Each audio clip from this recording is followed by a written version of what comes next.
বিশ্বকাপ জিতে এখনো উৎসবে মত্ত স্পেন নানাভাবে নানা আঙ্গিকে বিশ্বজয়ী ফুটবলারদের বরণ করে নিচ্ছে স্প্যানিয়ার্ডরা। অন্যদিকে আর্জেন্টিনার পরাজয় মানতে পারছেন না দেশটির অনেক সমর্থক।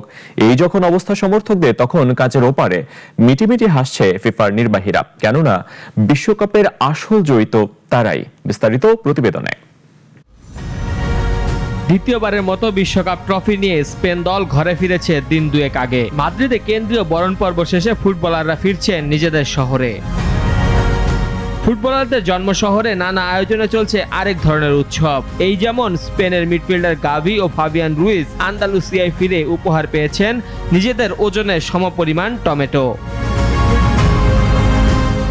স্পেন যে শুধু ট্রফি নিয়ে ফিরেছে বিষয়টা তেমন নয়। চ্যাম্পিয়ন হিসেবে $50 মিলিয়ন পেয়েছে লা রোহারা, যা বাংলাদেশি মুদ্রায় রূপান্তর করলে দাঁড়ায় 615 কোটি টাকা। এদিকে রানার্স আপ আর্জেন্টিনা পেয়েছে 407 কোটি টাকা।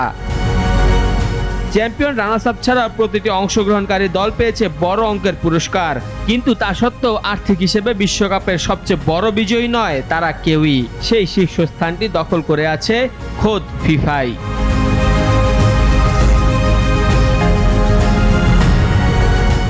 আর্থিক বিষয়গুলো নিশ্চিত রাখতে এবার কৌশলের কোনো কমতি রাখেনি ফিফা। বিশ্বব্যাপী বড় অঙ্কে বিক্রি হয়েছে টিভি ও ডিজিটাল সত্ত্ব। বিজ্ঞাপনকে আরও সুযোগ দিতে কুলিং ব্রেকের নামে ম্যাচকে 4 ভাগে ভাগ করা হয়েছে। এছাড়া টিকিট বিক্রি হয়েছিল ডাইনামিক প্রাইসিং, যার অর্থ চাহিদার উপর ভিত্তি করে বেড়েছে টিকিটের দাম। তাতে ফাইনালে টিকিটের দাম পৌঁছেছিল 6 কোটি টাকাতেও। কিন্তু প্রশ্ন হলো, ফিফার আয় কত হয়েছে?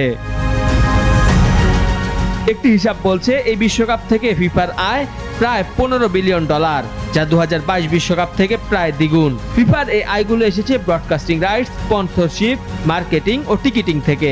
ব্যয় বাদ দিলেও বড় অঙ্কের টাকা থেকে যাবে ফিফার তহবিলে। তাই তো বলা হচ্ছে বিশ্বকাপের সবচেয়ে বড় জয়টা ফিফারই, যদিও এই আয়ের অর্থ সংস্থাটি ব্যবহার করবে ফুটবলের উন্নয়নেই। মেহেদী হাসান মুন্না, নাগরিক।